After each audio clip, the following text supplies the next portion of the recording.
ማንቸስተር ዩናይትድን የተመለከቱ በርካታ ወቅታዊና አዳዲስ መረጃዎች ተሰምተዋል። የዝውውር መረጃዎችን በተመለከተ የሶስተኛው አማካይ እንቆቅልሽ አሁንም የቀጠለ ሲሆን የኦሬሊያን ቹዋሜኒ፣ የማኑ ኮኔና የካርሎስ ባሌባ ጉዳይ በተደጋጋሚ እየተነሳ ይገኛል። በተጨማሪም ማንቸስተር ዩናይትድ ወጣት ኮከቦችን ወደ ኦልድ ትራፎርድ ለማምጣት በሚያደርገው ጥረት አዲሱ ክቪቻ ክቫራትስኬሊያ እየተባለ የሚጠራውን ኦስካር ፒቱሼቭስኪን እንዲሁም አዲሱ ሌዋንዶውስኪ እየተባለ የሚጠራውን ኒኮሎ ትሬሶልዲን ለማስፈረም እየተንቀሳቀሰ መሆኑ ተገልጿል። በሌላ በኩል የማንቸስተር ዩናይትድ ተጫዋቾች ከዓለም ዋንጫው ውድድር በኋላ ከእረፍት የሚመለሱበት ጊዜና የጉዳት መረጃዎች ይፋ ሆነዋል። የቅድመ ውድድር ዝግጅትን በተመለከተ ማንቸስተር ዩናይትድ ሮዘንበርግን 5-0 ባሸነፈበት ጨዋታ ላይ የታዩት ሶስቱ የማይክል ካሪክ አዳዲስ ታክቲካዊ ለውጦች፣ ሜሰን ማውንት ስለ አዲሱ ሚናውና ስለ አንድሬ ሳንቶስ የሰጠው አስደናቂ አስተያየት ከፍተኛ ትኩረት እየሳበ ይገኛል። በተጨማሪም አሰልጣኝ ሩበን አሞሪም ቦታው አይገባቸውም ያላቸው የማንቸስተር ዩናይትድ አካዳሚ ታዳጊዎች የሰጡት ድንቅ ምላሽና የሰር አሌክስ ፈርጉሰን አድናቆት የሳምንቱ መነጋገሪያ ርዕሰ ጉዳይ ሆነዋል። በዛሬው ቪዲዮአችን ከሊሳንድሮ ማርቲኔዝ የጉዳት ዜና እስከ ቹዋሜኒ፣ ማኑ ኮኔ እና ማርከስ ራሽፎርድ ያካተተውን አስደናቂ የዝውውር ውሳኔ እንዲሁም በ2026-2027 የውድድር ዓመት ልናየው የምንችለውን አዲሱን ማንቸስተር ዩናይትድ በተመለከተ አጠር አድርገን መረጃዎችን እናደርሳችኋለን። ታዲያ መረጃው ለብዙዎች ይደርስ ዘንድ ቪዲዮ ላይክ እና ሼር እንዲሁም ቻናሉን ሰብስክራይብ እያደረጋችሁ እስከ መጨረሻው አብራችሁን ቆዩ። ወደ ዝርዝር መረጃችን እንለፍ። የመጀመሪያው ርዕሰ ጉዳያችን የማንቸስተር ዩናይትድን የ2026-2027 ቅድመ ውድድር ዝግጅትና የአዲሱን ትውልድ መነሳት የተመለከተ ይሆናል። ማንቸስተር ዩናይትድ የቅድመ ውድድር ዝግጅቱን በደመቀ ሁኔታ የቀጠለ ሲሆን ወደ ኖርዌይ አቅንቶ ሮዘንበርግን 5-0 በሆነ ሰፊ ውጤት በረታበት ጨዋታ አሰልጣኝ ማይክል ካሪክ ለ2026-2027 የውድድር ዘመን እያዘጋጀው ያለውን የታክቲክ ለውጥና ፍልስፍና በግልጽ አሳይቷል ማለት ይቻላል። በዚህ የፕሪሲዝን ጨዋታ ላይ የታዩትን የማይክል ካሪክ ታክቲካዊ ለውጦች ስንመለከት የመጀመሪያው ለውጥ ከሁከትና ከኬዎስ ይልቅ ጨዋታን በመቆጣጠር ከጥሩ ቦል ፖዚሽን ኤንድ ኮንትሮል ጋር መጫወት ነው። ማንቸስተር ዩናይትድ ባለፈው የውድድር ዓመት ሙሉ በሙሉ ባይባልም በፈጣን መልሶ ማጥቃትና በሽግግር ላይ የተመሰረተ የአጨዋወት ፍልስፍናን ይጠቀም ነበረ። እንደውም ማይክል ካሪክ እንደ ትልቅ ቡድን ኳስ ተቆጣጥሮ መጫወት ስለማይችል ለማንቸስተር ዩናይትድ አሰልጣኝነት አይመጥንም የሚሉ አስተያየቶች ተበራክተው ነበር። ነገር ግን በመጪው የውድድር ዓመት ማይክል ካሪክ የጨዋታ አቀራረብና የሲስተም ለውጥ ለማድረግ መዘጋጀቱን ከተለያዩ የመረጃ አቀባዮች እየሰማን ነበር።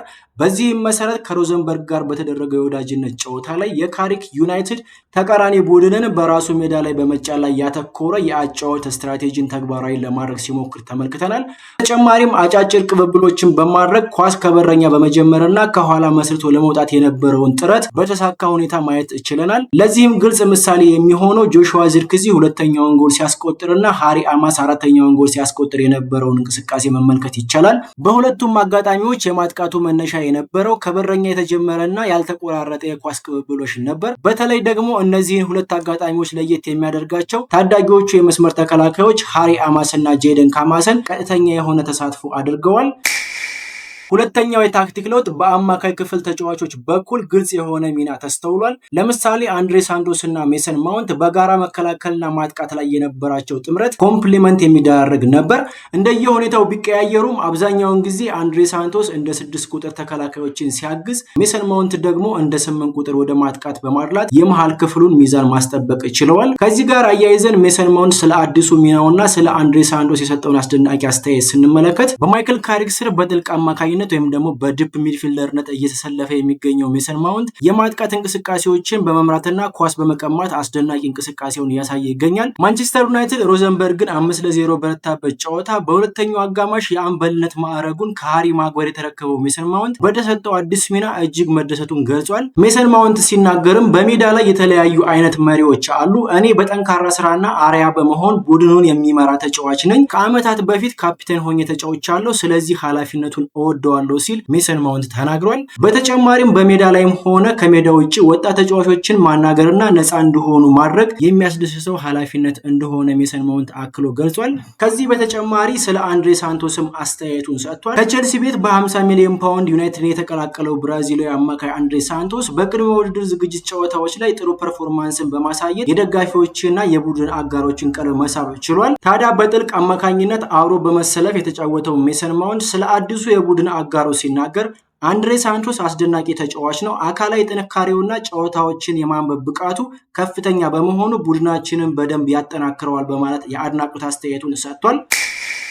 ሶስተኛው የታክቲክ ለውጥ በሃይ ዲፌንሲቭ ላይን መጫወት ነው። በኤሪክ ቴን ሃግና በአሞሪም ዘመን የነበረው ትልቁ ችግር በተከላካይና በአማካይ መካከል የሚፈጠረው ሰፊ የሆነ የቦታ ክፍተት ነበር። አሰልጣኝ ማይክል ካሪክ ይህንን ክፍተት ለማጥበብ ቡድኑ የተከላካይ መስመሩን ወደፊት ገፍቶ በሃይ ዲፌንሲቭ ላይን እንዲጫወት ለማድረግ ሞክሯል። ሌላው መነሳት ያለበት አስደናቂ ነገር አሰልጣኝ ማይክል ካሪክ በሁለቱም አጋማሾች የስኳዱን አባላትና ውጤቱን ማኔጅ ያደረገበት መንገድ ነው። በመጀመሪያው አጋማሽ የዋናውን ቡድን አባላት በማሰለፍ ጨዋታውን ቢጀምርም ከ60ኛው ደቂቃ በኋላ ሙሉ በሙሉ ለአካዳሚ ተጫዋቾች እድል መስጠቱ የሚገርም ነበር። ከዚህ ጋር ተያይዞ ሰር አሌክስ ፈርጉሰን አስተያየት የሰጡ ሲሆን በአብዛኞቹ አሰልጣኞች ስር ቅያሬ የሚደረገው ውጤት ለማስጠበቅ ነው። በማይክል ካሪክ ስር ግን የገቡት ተቀያሪዎች ሳይሆኑ ከባድ ጦረኞች ነበሩ። ተቀያሪዎች ወደ ሜዳ ሲገቡ ውጤት ለማስጠበቅ ብቻ መሆን የለበትም። ተቀናቃኝ የመጀመሪያዎቹ ምርጥ 11 ተጫዋቾች በሜዳ ላይ በቆዩልኝ ብሎ እንዲመኝ ማድረግ አለባቸው በማለት ስለ ማንቸስተር ዩናይትድ ታዳጊዎች ያላቸውን አድናቆት አጋርተዋል። እንግዲህ ሰር አሌክስ ፈርጉሰን ከተደነቁባቸው ታዳጊዎች መካከል የመስመር ተከላካዮቹ ሃሪ አማስ እና ጄደን ካማሰን ያሳዩት ፐርፎርማንስ ለአሰልጣኝ ማይክል ካሪክ ጥሩ እድል እንደሚሆን ጥርጥር የለውም። ሃሪ አማስ በሁለተኛው አጋማሽ ሉክ ሾውን ተክቶ በመግባት አንድ ጎልና አንድ አሲስት በማስመዝገብ አስደናቂ ብቃቱን አሳይቷል። ሃሪ አማስ በፍጥነቱ በማጥቃት ጥረቱና በመከላከሉ በሳል እንቅስቃሴ በማሳየቱ ለአዲሱ የውድድር ዘመን ከሉክ ሾው ጋር ከባድ ፉክክር እንደሚያደርግ አረጋግጧል ማለት ይቻላል። በሌላ በኩል ጄደን ካማሰን በሁለተኛው አጋማሽ በቀይ መስመር ተከላካይነት ተሰልፎ ሁለት ድንቅ አሲስቶችን በማስመዝገብ ያለውን አቅም አስመስክሯል። ዲያጎ ዳሎትና ኑሰር ማዝራዊ በዓለም ዋንጫው እረፍት ላይ ባሉበት በዚህ ወቅት ካማሰን የቀይ መስመር አዲስ ግኝትና ዋነኛ ተፎካካሪ ለመሆን ዝግጅቱን አሳይቷል ማለት ይቻላል። በነገራችን ላይ የማንቸስተር ዩናይትድ ታዳጊዎች መልእክት ያስተላለፉት ለማይክል ካሪክ ብቻ ሳይሆን ለቀድሞ አሰልጣኝ ሩበን አሞሪም ምላሽ የሰጡ ይመስላሉ። አሰልጣኝ ሩበን አሞሪም ከማንቸስተር ዩናይትድ ከመሰናበቱ በፊት በአካዳሚ ተጫዋቾች ዘንድ ያለ አቅማቸው ቦታ አገኛለሁ የሚል የኢንታይትልመንት ስሜት አለባቸው የሚል አስተያየት መስጠቱ ይታወሳል። ነገር ግን ታዳጊዎቹ በሜዳ ላይ በሰጡት ምላሽ የአሞሪምን አስተያየት ማስተባበል ችለዋል ማለት ይቻላል። ለምሳሌ ሼልሲ በ10 ቁጥርነት ተሰልፎ የመጀመሪያውን ጎል ማስቆጠር ብቻ ሳይሆን ወደ ኋላ የተመለሰ ኳስ በመንጠቅና በመከላከል ረገድ ያሳየው ትጋት የማንቸስተር ዩናይትድ ደጋፊዎችን አስደምሟል። በተጨማሪም ለብሩኖ ፈርናንዴዝ እረፍት የሚሰጥና ምርጥ ተኪ መሆን እንደሚችል አሳይቷል። ሌላኛው አስደናቂ ምላሽ የሰጠው ወጣት ያዕቆብ ደቫኒ ሲሆን በተከላካይና በአማካይ ቦታ ላይ መጫወት የሚችለው ይህ የአየርላንድ አንደር 21 አምበል ተቀይሮ ከገባ በኋላ በ2 ደቂቃ ውስጥ ጎል ማስቆጠር ችሏል። ሌላኛው መረሳት የሌለበት ወጣት ተጫዋች ሌኒ ዮሮ ነው። ከ2 ዓመታት በፊት በ52 ሚሊዮን ፓውንድ የተዘዋወረው የ20 ዓመቱ ፈረንሳዊ ተከላካይ በመሃልም ሆነ በቀይ መስመር ተከላካይነት የተዋጣለትን ፐርፎርማንስ ማሳየት ችሏል። በሁለቱም የፕሪሲዝን ጨዋታዎች ላይ አብዛኛውን ጊዜ የቀይ መስመር ተከላካይ ሆኖ የተሰለፈ ሲሆን ምንም አይነት ዝገትና ድካም ሳይታይበት የአንድ ለአንድ ፍልሚያዎችን በማሸነፍ ፊዚካሊ ኤንድ ሜንታሊ ተሻሽሎ እንደመጣ በግልጽ ተመልክተናል። ከኖርዌው ሮዘንበርግ ጋር በተደረገው ጨዋታ ላይ ደጋፊዎችን ቅር ካሰኙ ነገሮች መካከል የ15 ዓመቱ ጄጄ ጋብሪኤል እድል አለማግኘቱ ነው። ጄጄ ጋብሪኤል በጨዋታው ላይ ባለመሰለፉ ምክንያት ትዕግስት ወይም ደግሞ ፔሸንስ የሚል መልእክት በኢንስታግራም ገጹ ላይ አጋርቶ የነበረ ሲሆን በ24 ሰዓታት ውስጥ ለማንቸስተር ዩናይትድ አንደር 21 ቡድን ተሰልፎ በ45 ደቂቃ ውስጥ አንድ ጎል በማስቆጠርና አንድ አሲስት በማድረግ ለማይክል ካሪክ ጥሪውን አስተላልፏል። በአጠቃላይ ከሮዘንበርጉ የ5-0 ድል በኋላ ከታዩት ብዙ ጥሩ ነጥቦች መካከል የሼልሲ አስደናቂ ጎልና በ10 ቁጥር ሚና ያሳየው መረጋጋት፣ የሃሪ አማስና የካማሰን በሳል እንቅስቃሴ፣ የጃኮብ ደቫኒ ሁለገብነት፣ የጆሹዋ ዚርክዚ አስደናቂ በራስ መተማመን እንዲሁም የሜሰን ማውንትና የአንድሬ ሳንቶስ ቅንጅትን መጥቀስ ይቻላል።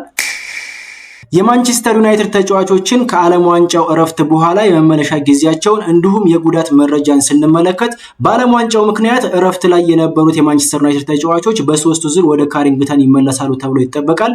የመጀመሪያው ዙር ተመላሾች አልታይ ባይንደር፣ አማድ ዲያሎ፣ ማቲያስ ኩኛ፣ ብሩኖ ፈርናንዴዝ እና ዲያጎ ዳሎት ሲሆኑ ከዛሬ ሐምሌ 20 ወይም ደግሞ ጁላይ 27 ጀምሮ ሪፖርት ማድረግ ይችላሉ። ይህም ማለት እነዚህ ተጫዋቾች በቀጣይ ቅዳሜ ከአትሌቲኮ ማድሪድ ጋር ከሚደረገው ጨዋታ በፊት ከማይክል ካሪክ ጋር ለመመድ በመስራት ለጨዋታው ዝግጁ ይሆናሉ ማለት ነው። የሁለተኛው ዙር ተመላሾች ደግሞ ኑሰር ማዝራዊ፣ ሴኖ ሎመንስ እና አዲሱ ፈራሚ ዩሪ ቴሌሞንስ ሲሆኑ ነሐሴ 3 ሪፖርት በማድረግ ከፒኤስጂ ጨዋታ በፊት ይደርሳሉ ተብሎ ይጠበቃል። የሶስተኛውና የመጨረሻው ዙር ተመላሾችን ስንመለከት ኮቢ ሜኑ፣ ማርከስ ራሽፎርድ እና ሊሳንድሮ ማርቲኔዝ ሲሆኑ ኦገስት 10 ሪፖርት በማድረግ ከኤስ ሚላን እና ከሊድስ ዩናይትድ ጨዋታ በፊት ቡድኑን ይቀላቀላሉ። የጉዳት ዜናን በተመለከተ ማንቸስተር ዩናይትድ ኦገስት 22 ከሃል ሲቲ ጋር ለሚያደርገው የመጀመሪያው ፕሪሚየር ሊግ ጨዋታ አብዛኛውን የስኳድ አባላት ይዞ ይቀርባል ተብሎ ይጠበቃል። በተለይ ቤንጃሚን ሼሽኮና ዩሪ ቴሌመንስ ከፕሪሚየር ሊጉ መክፈቻ ጨዋታ በፊት ለሚደረጉ የመጨረሻዎቹ የፕሪሲዝን ጨዋታዎች ሙሉ በሙሉ እንደሚደርሱ ተዘግቧል። ጋዜጠኛ አንድሚተን እንደገለጸው ከሆነ በዓለም ዋንጫው ፍጻሜ ጨዋታ ላይ ጉዳት ያስተናገደው ሊሳንድሮ ማርቲኔዝ ለመክፈቻው ጨዋታ ዝግጁ ሆኖ ይመለሳል ተብሏል። የማንቸስተር ዩናይትድን ወቅታዊ የዝውውር መረጃዎች በተመለከተ የሶስተኛው አማካይ እንቆቅልሽ አሁንም የቀጠለ ሲሆን የኦሬሊያን ቹዋሜኒ፣ የማኑ ኮኒ እና የካርሎስ ባሌባ ጉዳይ በተደጋጋሚ እየተነሳ ይገኛል። ማንቸስተር ዩናይትድ የመሃል ሜዳ ግንባታውን በአስደናቂ ሁኔታ ለማጠናቀቅ የሪያል ማድሪዱን አማካይ ኦሬሊያን ቹዋሜኒን ለማስፈረም በንቃት እየተከታተለ እንደሆነ ተገልጿል። ቹዋሜኒ አዲስ ኮንትራት ለመፈረም ከጫፍ ላይ ቢሆንም ሪያል ማድሪድ የማንቸስተር ሲቲውን አማካይ ሮድሪን ለማስፈረም የሚያደርገው እንቅስቃሴ የቹዋሜኒን ዝውውር ሊያፋጥነው እንደሚችል ማንቸስተር ኢቭኒንግ ኒውስን ጨምሮ በርካታ የመገናኛ ብዙሃን እየዘገቡት ይገኛሉ። የቹዋሜኒን ሳምንታዊ ደሞዝ በተመለከተ እጅግ በጣም አስገራሚ መረጃ ተሰምቷል። ቹዋሜኒ በአመት 9 ሚሊዮን ዩሮ በሳምንት ደግሞ 173,000 ዩሮ የሚያገኝ ሲሆን ይህም በማንቸስተር ዩናይትድ የፋይናንስ ስትራቴጂ ውስጥ ያለና ከማኑኤል ኡጋርቴ ሳምንታዊ ደሞዝ ያነሰ እንደሆነ ከፎክስ ስፖርት የወጣው መረጃ ይጠቁማል።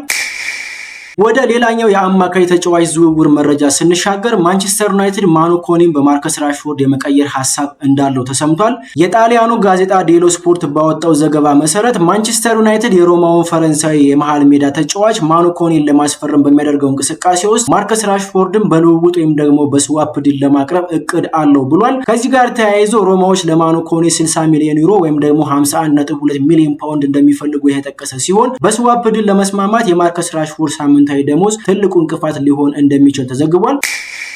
ማንቸስተር ዩናይትድ ወጣት ኮከቦችን ወደ ኦልድ ትራፎርድ ለማምጣት የሚያደርገውን ጥረት የቀጠለ ሲሆን አዲሱ ከቪቻ ክቫራትስኬሊያ እየተባለ የሚጠራውን ኦስካር ፒቱሼቭስኪን እንዲሁም አዲሱ ሌቫንዶስኪ እየተባለ የሚጠራውን ኒኮሎ ትሬሶልድን ለማስፈረም እየተንቀሳቀሰ ነው ተብሏል። የ18 ዓመቱ ታዳጊ ፒቱሼቭስኪ በፖርቶና በፖላንድ ብሔራዊ ቡድን ውስጥ የክንፍ ተጫዋች ሲሆን በፖርቶ ማሊያ ለ820 ደቂቃዎች ያህል ተጫውቶ 3 ግቦችና 4 አሲስቶችን በስሙ አስመዝግቧል። የአጨዋወት ስታይሉ ከፒኤስጂ ክቫራትስኬሊያ ዲዘርዱዌ እና ኒኮ ዊሊያምስ ጋር ተመሳሳይነት ያለው ሲሆን ከማንቸስተር ዩናይትድ በተጨማሪ ማንቸስተር ሲቲ፣ ሊቨርፑል፣ አርሰናል፣ ቼልሲ እና ባየር ሙኒክ ተጫዋቹን ለማስፈረም እንደሚፈልጉ ተገልጿል።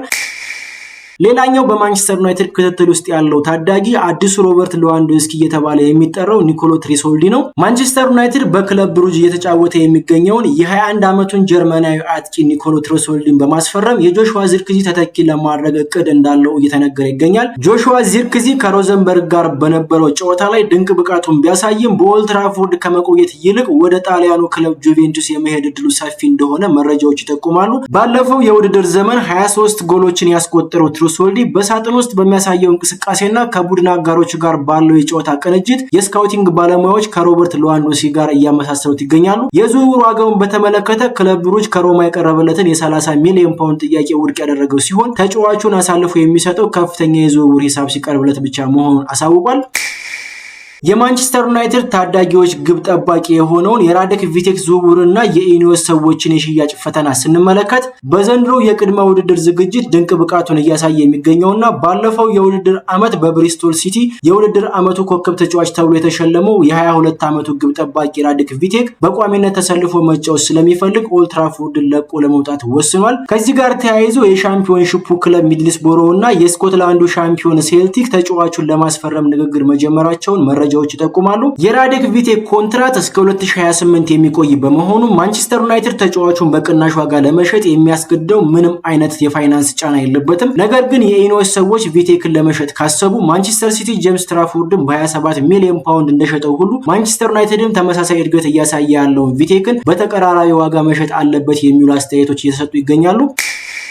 እንግዲህ ለዛሬ ያዘጋጀነው ማይክል ካሪክ እና ማንቸስተር ዩናይትድ የተመለከተው ፕሮግራማችን ይሄንን ይመስላል። እናንተስ በማይክል ካሪክ የታክቲክ ለውጦችና በታዳጊዎቹ ብቃት ዙሪያ ምን አይነት አስተያየት አላችሁ? በተጨማሪም ቹዋሜኒ ወደ ኦልድ ትራፎርድ ቢመጣ ማንቸስተር ዩናይትድን ያጠናክረዋል ብላችሁ ታስባላችሁ? ስለ ፕሮግራማችን የተሰማችሁና ሐሳባችሁን በኮሜንት መስጫው ላይ አጋሩን። ቪዲዮውን ላይክ እና ሼር እንዲሁም ቻናሉን ሰብስክራይብ ማድረጋችሁ እንዳትረሱ። እስከመጨረሻው አብራችሁን ስለነበራችሁ ከልብ እናመሰግናለን። ቀጣይ በሌሎች መረጃዎች እስከምንገናኝ መልካም ጊዜ ይሁንላችሁ። ሰላም ሁኑ።